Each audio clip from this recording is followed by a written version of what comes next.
It's back to school time, and this year I am going back with ease. So I'm getting my parents to sign up for Flo's super fast broadband service. Now I will have all the right tools needed to excel. Flo has a special offer when my parents pay only $50 monthly for 3 months. Plus, my name will be entered into a grand prize draw to win a laptop, and I will also receive free items including notebooks, pencils, and a backpack. This year, I plan to be on the top of my game. So be like me, sign up today, and you'll be on your way to learning made easy with Flo. Flo, watch, talk, click.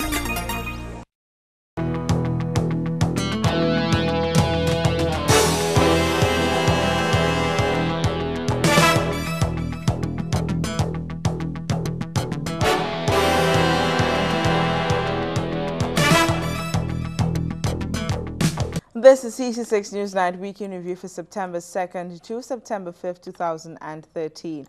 It was the week in which a former head of state passed away. The Ministry of Health announced that work is to resume on the steel structure at the General Hospital, and the chairman of Liat Shareholders Group defends the performance of the airline's management team. In sports, Olympic gold medalist Kirani James spends his 21st birthday at home. Details when we return. Now it's easier and more convenient to pay your Flo monthly bills when you use the check drop box at our Dusty Highway office. Simply write your name and account number on an envelope with your check enclosed and deposit it into the check box, or write your phone number at the back of the check, attach the check to the bottom portion of your bill, then deposit it into the check box. It's that easy. For more information on bill payment option, visit our website at www.discoverflo.co. Flo, watch, talk, click. It's a popular belief that all windows and doors are the same. But at St. Lou Metal, we know the difference. With true Grenadian craftsmanship and precision that gives the best quality and low guarantee prices, you have a wide variety of windows and doors to choose from. Skylight windows, 2-half kitchen doors, aluminum doors with window inside and screen. We are the doors and windows people. St. Lou Metal, building number 19, Frequente Industrial Park. Call 439-6538.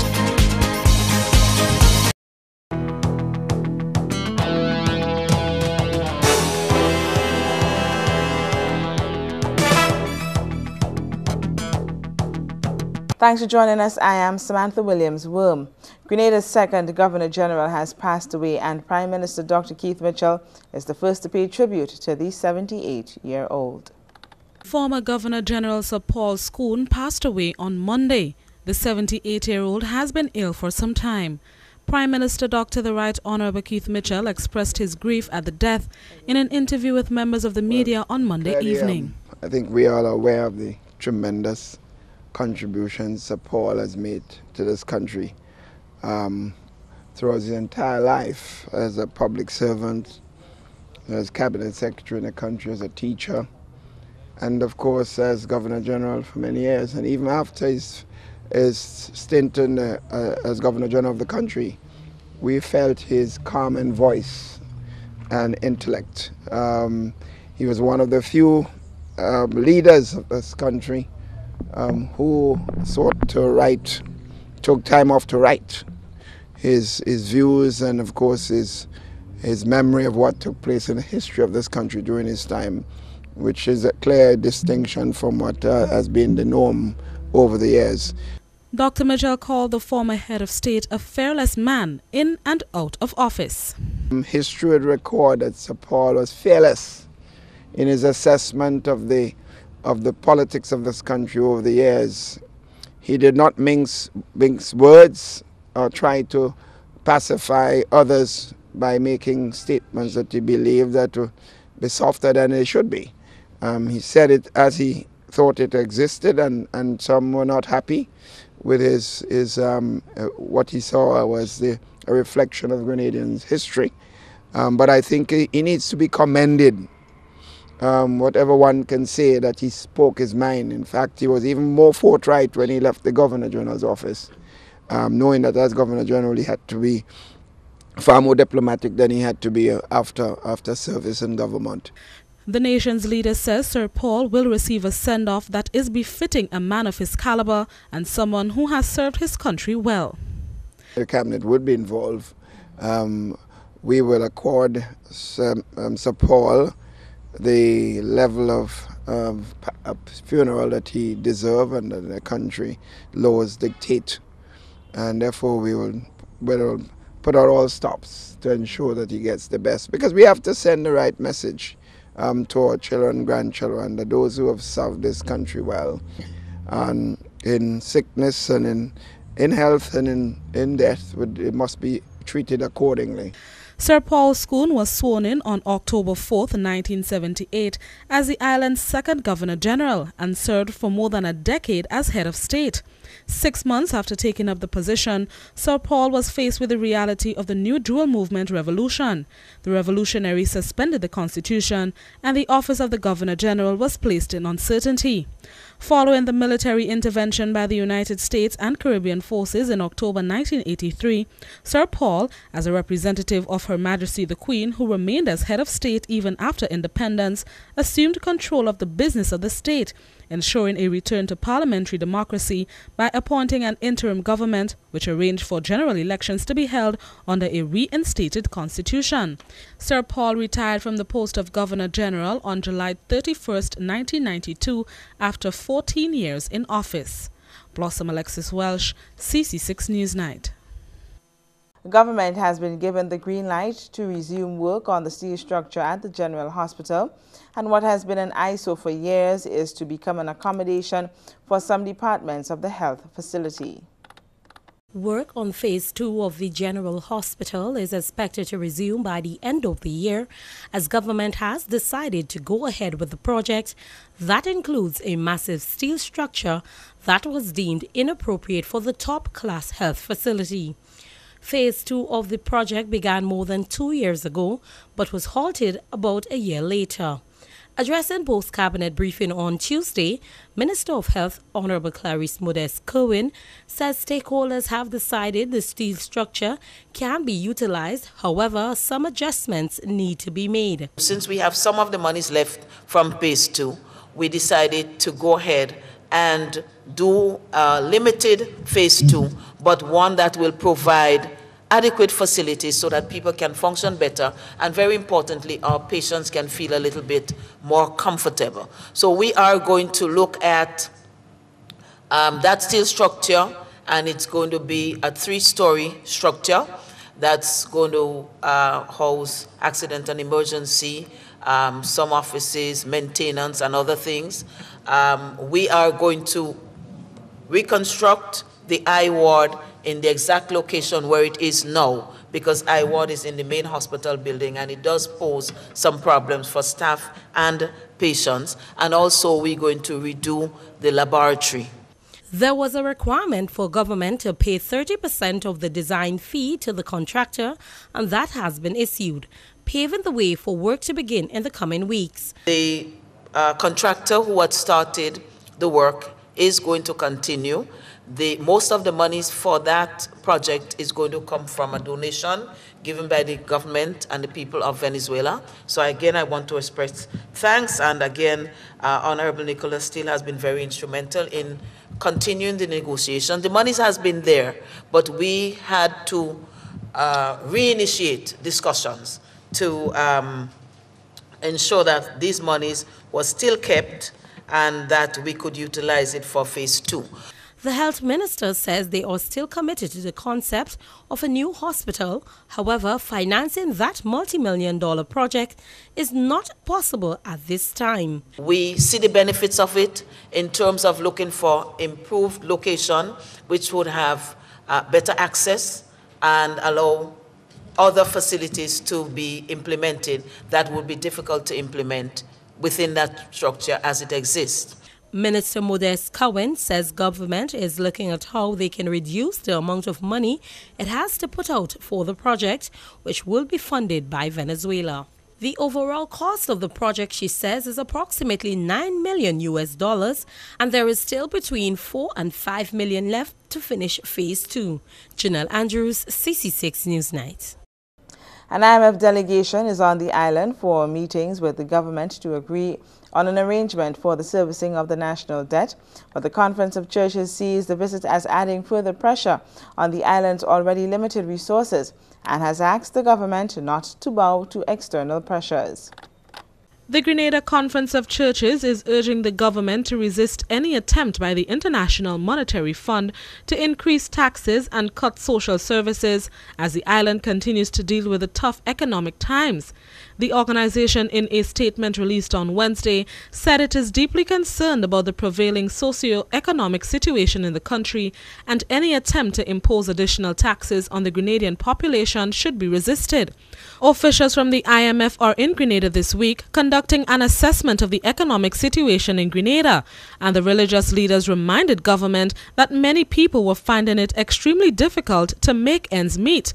In an interview with CC6 Newsnight on Thursday, representative for the Conference of Churches, Father Sean Doggett, highlighted the importance of the statement, which was addressed to the Keith Mitchell-led administration. So Grenada's debt situation has reached a crisis where Grenada cannot possibly afford, under no circumstances cannot afford to just pay up front all the money that it owes for debts incurred many, many years ago. Interest keeps accumulating and accumulating and accumulating, and so it has become an impossible situation at the moment.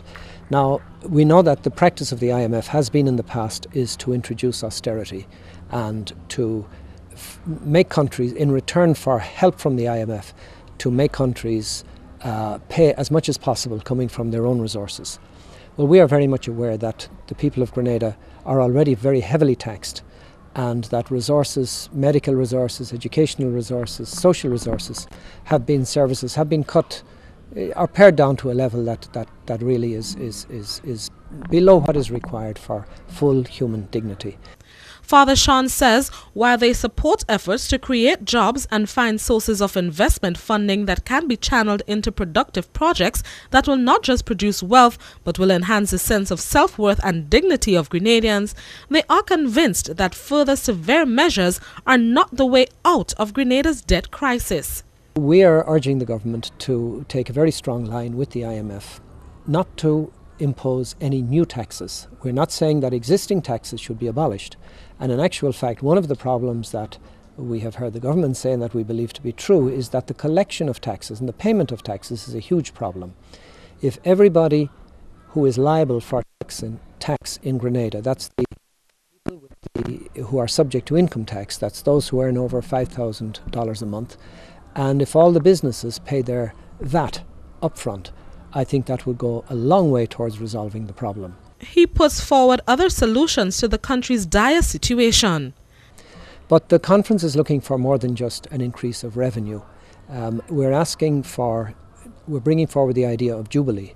What we would like to see done is a conference of all the creditors, all those, the multilateral, the big agencies like IMF, World Bank, CDB, the bilateral, like the countries to whom Grenada owes money, and the local people to whom the government owes money, come together at a conference. And that conference would follow on debt sustainability study to be done by impartial international experts to say, look, this is what Grenada can afford, and this is what Grenada should pay, and the rest should be cut. Now, we're supported in that, as we say in the statement, by a paper which came from the IMF, from the personnel of the IMF. It's not an official IMF document, but it's a working paper prepared for discussion by the personnel of the IMF. And in that document, it states that they would suggest that Grenada needs a cut of over 90% of its debt. The Conference of Churches statement goes on to say that all new government borrowing should be of a developmental and productive nature and used for projects that can help service the island's debt and concentrate on the poorest sections of society. Blossom Alexis Welsh, CC6 Newsnight. When we return, remedial program for students left behind from the CPEA. Only one dishwashing liquid can do the job. Quicks is the expert in taking out the toughest grease easily. You know you can trust it. Quicks cuts grease better. Full stop. Digicel makes you smile. Double the smiles, double the value. Free SMS, free international and local. Free magic number calls. Extra extra credit when you top up. Top up 10 or more and get rewarded for your top up. Digicel gives you more to keep you smiling. Get free SMS when you top up with $10. Magic number calls when you top up with $15. Free international once you top up with $20. Free local calls to all Digicel number. Extra credit for $30 or more. You get more. 10% bonus credit to do anything you want. Digicel makes you smile. Double the smiles, double the value. Be extraordinary. Digicel. Breeze removes stains in the first wash. The other detergents, not always. You have to wash it all again and use twice the amount. So, which one costs more? Do the math. Choose Breeze. Unbeatable stain removal.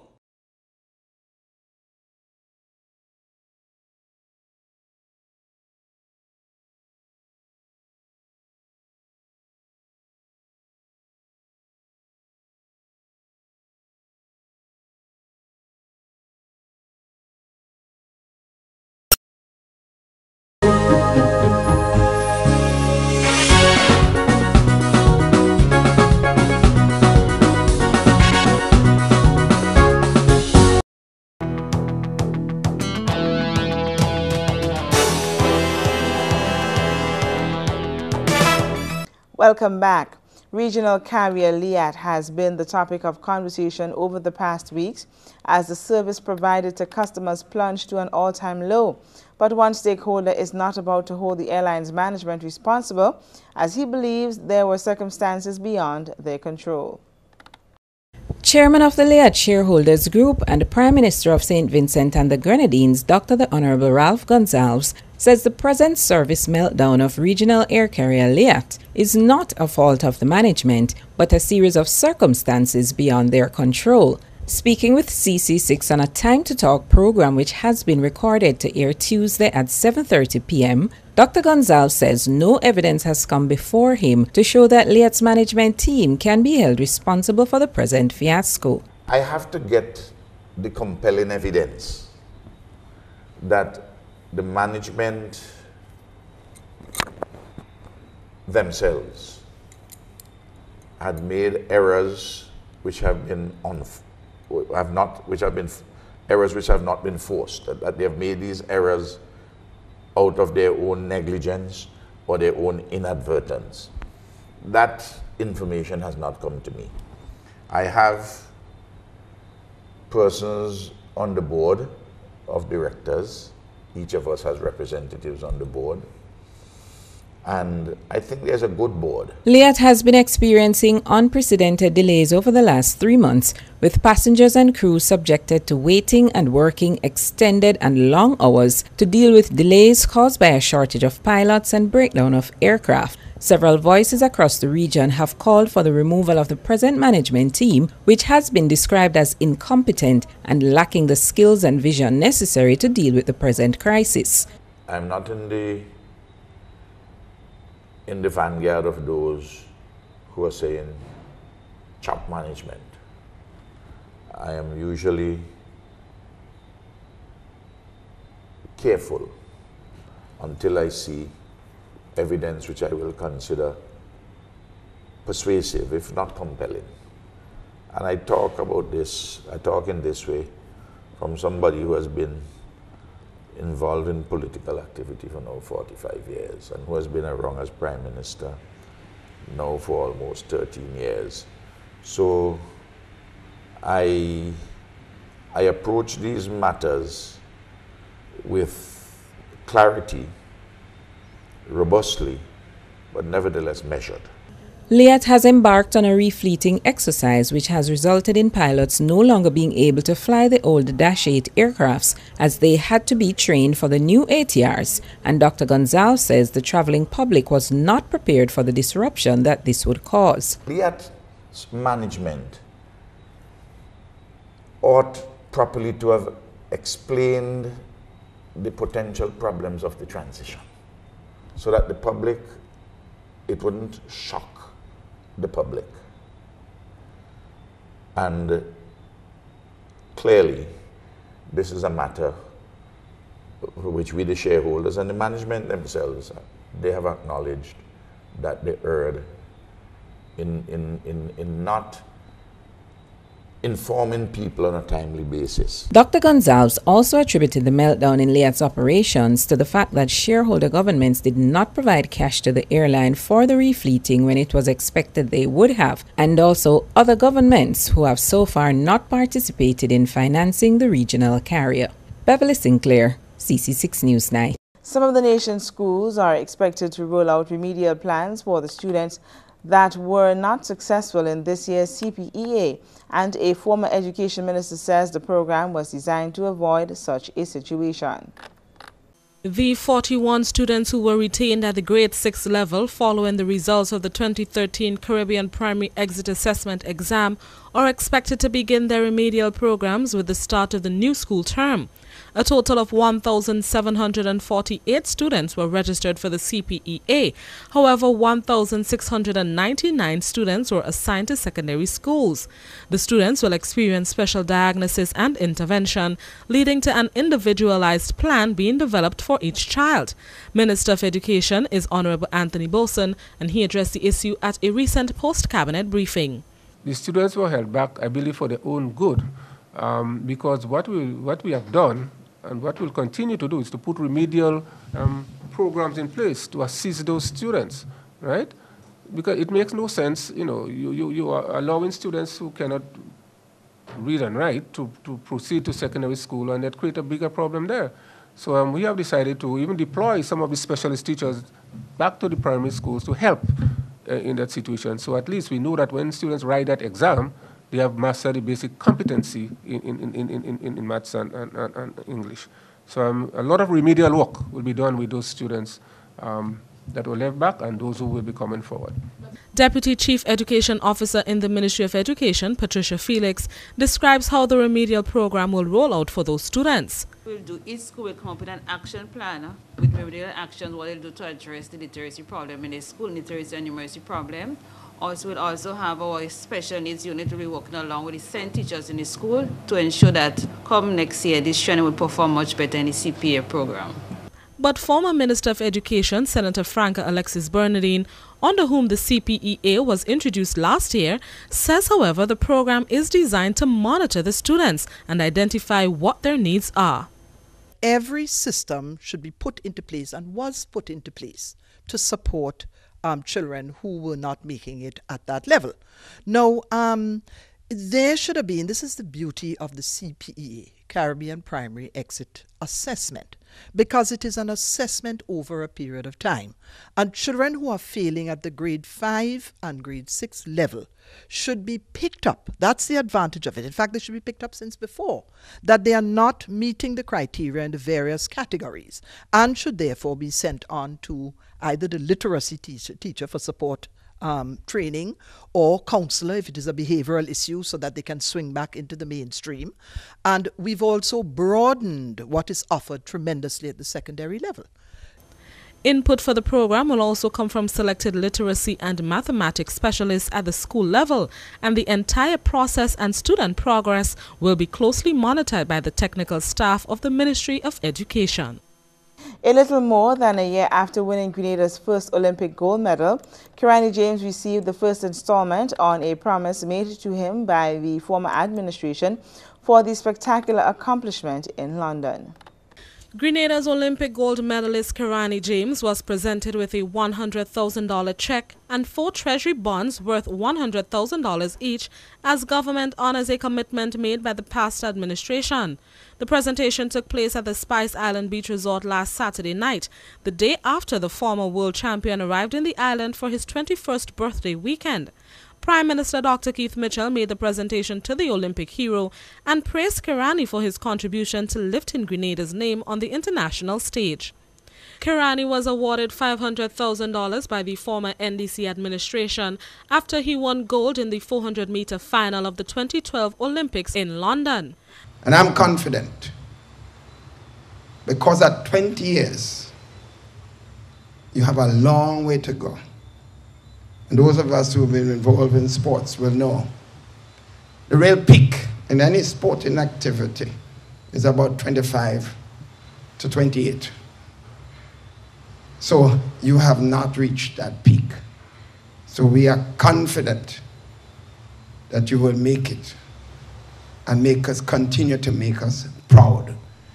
Whether you come first or last, you are our heroic rider.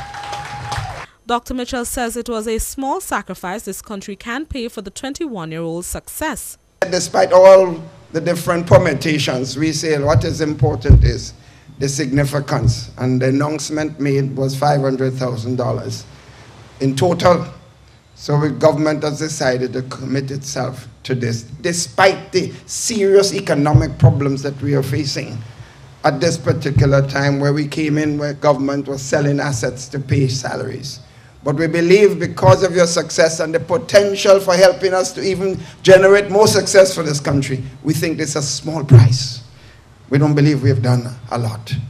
So we are committing ourselves tonight to give you $100,000 in cash, and each of the next 4 years we'll see another $100,000 to you. The Guav native also addressed the small gathering that included government ministers, sports and other government officials, and he acknowledged the support he has gotten from his country that has lifted his spirits when he represents the Spice Isle. It means a lot to me when you can fulfill the promises made, and it will only propel me forward a lot more in terms of representing this country well, and just going out there and performing to my best of my ability, not just for me but for everyone in this country, which has given me so much pride and so much of upliftment. It's really unconditional. So I just want to say thanks to everyone here for coming out, and thanks for the whole country for their commitment to support me and encouraging me from since I was 13 years old. So I just want to say thank you to everyone, and a very heartfelt thank you. President of the Grenada Olympic Association Royston LaHaye and Minister of Youth and Sports Honorable Emmeline Pear also addressed Saturday's presentation ceremony. Blossom Alexis Welsh, CC6 Newsnight. Coming up in sports, a week of training for open water swimmers. Cool me down. Nothing can hard in my country. So I open up a yes. In order that I should marry. When did you jump so car? Friendliest people you'll ever meet. Wise man with black stone beside him. Live on Community Channel 6 every Saturday, 2 p.m. to 4 p.m. It's Sound System Saturday.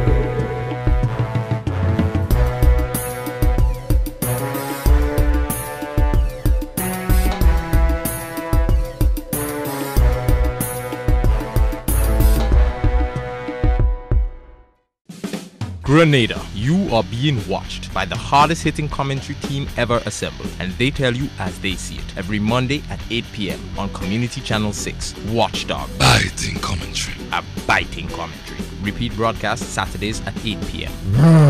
Biting commentary.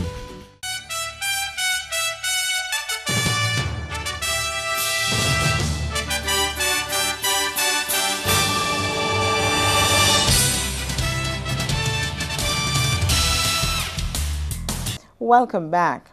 The parish of St. John, particularly the community of Guav, will have something to boast about in the near future, as government has plans to rename the parish's main sporting facility after Grenada's star 400-meter Olympic gold medalist Kirani James. The announcement was made by Prime Minister Dr. the Right Honorable Keith Mitchell during a presentation ceremony at the Spice Island Beach Resort on Saturday for Kirani, who returned home last week to celebrate his 21st birthday with family and friends. We are proposing to have the real measure of your success and remembrance, the Cuthbert Peters Park, which we hope to call the Kirani James Park in St. John's. We believe that's the true representation of your success. Prime Minister Mitchell says the renaming project will take a collaborative effort. I would like you to join us, the government, in ensuring that we can raise the necessary resources. We have already spoken to a number of persons. And we know with your international success, there will be a lot of international business who will be willing to understand the importance of this particular event. So I hope to talk to you more about this, because I believe the people of St. John's and those in Grove and the lands will certainly see this as a measure of the success of all the people of Grove, St. John's, and the entire parish. The 400-meter Olympic gold medalist was presented with a $100,000 check and 4 treasury bonds worth $100,000 each, as government honors a commitment made by the past administration following his victory at the 2012 London Games. The Grenada Amateur Swimming Association will for the first time host a FINA open water swim clinic in Grenada at the Blue Horizon Hotel in St. George from September 7th to 13th. FINA, who is the international governing body of swimming, diving, water polo, synchronized swimming and open water swimming, will be hoping to educate approximately 40 participants in the open water activity. President of GASA, Michelle Steele, gave Sports on 6 some details about the clinic in an interview on Tuesday. The whole purpose of the clinic is to train coaches and officials in open water swimming. Open water swimming is one of the aquatic disciplines that you will find at the Olympics and international sports, along with pool swimming, synchronized swimming, and water polo. And we have been trying, GASA, to promote this sport, given the fact that we have beautiful open water surrounding our island. And we think that there's quite a bit of talent that we could probably pull out of the young people. The participants, she says, will be trained by a well-qualified facilitator from Cuba. The instructor is from FINA. His name is Tomas Hasis. He's a Cuban instructor, and he will be coming to us straight from Cuba. He has had international experience. He has also been lately at the Barcelona FINA Swimming World Championships, and he would have been a referee in the open water events. One of our challenges with pool swimming is our aquatic facility. And we feel that Grenada, in order to be more competitive, particularly with our surrounding islands, who are all now getting some form of aquatic pool that is much more than we have, we need to have that center. GASA, we like to keep Grenada on the map. And so we would like to expand our swimming to open water. A lot of people are afraid of the ocean. So we want to know that from a young age, if you can confront your fears, you have a better chance at, competing in the event. And too often we have drownings in Grenada. We're a small island, and our mission is to ensure that everyone can swim. That's all we have for you in Sports on 6. A recap of the headlines is next.